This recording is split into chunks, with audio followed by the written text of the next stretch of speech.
สวัสดีค่ะครูพี่แว่นนะคะสำหรับคลิปนี้เราก็จะมาทำเครื่องบินนะคะ เครื่องบินโดยใช้ไม้หนีบนะเราก็จะมีตัวไม้หนีบ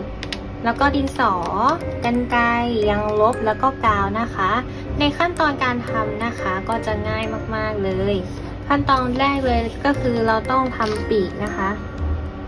ทำปีกเครื่องบินอันใหญ่อันเล็กเป็นการวาด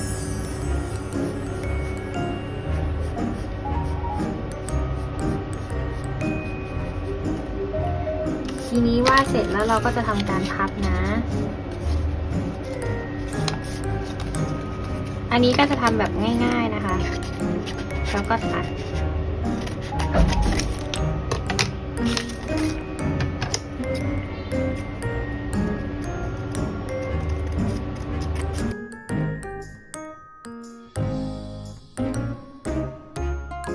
นี่อันนี้ก็จะเป็นตัวปีกนะคะ ปีกหน้าเวลาติดเนี่ยมันก็จะง่ายมากเลยก็คือแค่เอากระดาษเนี่ยมา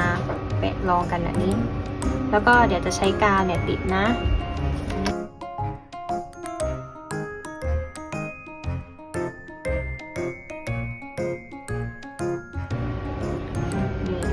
เรียบร้อยแล้วนะคะสำหรับปีกหน้านะ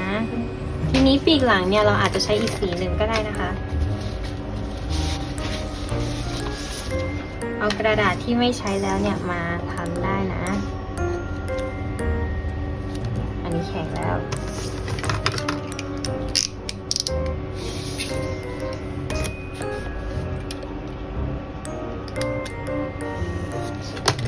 ตัดเศษเกินออกก่อนทีนี้เราก็จะวาดให้ปีกหลังเนี่ยเล็กกว่าปีกหน้านะ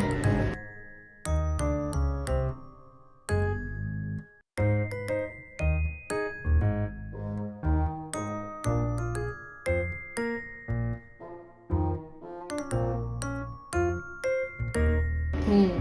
พอเราได้แล้วนะเราก็จะทำการติดกาวเหมือนเดิมเลยแต่ว่าติดไว้ที่ด้านหลัง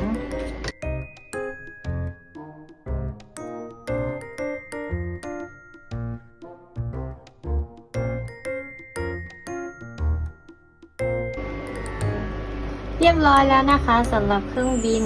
อันนี้เนี่ยเราก็สามารถเอาไปตกแต่งในห้องเรียนก็ได้นะคะเป็นเป็นที่หนีบสื่อของเด็กนะคะที่เป็นผลงานของเด็กนะก็จะเป็นรูปเครื่องบินอันนี้สำหรับคลิปนี้นะคะก็ขอตัวลาไปก่อนสวัสดีค่ะ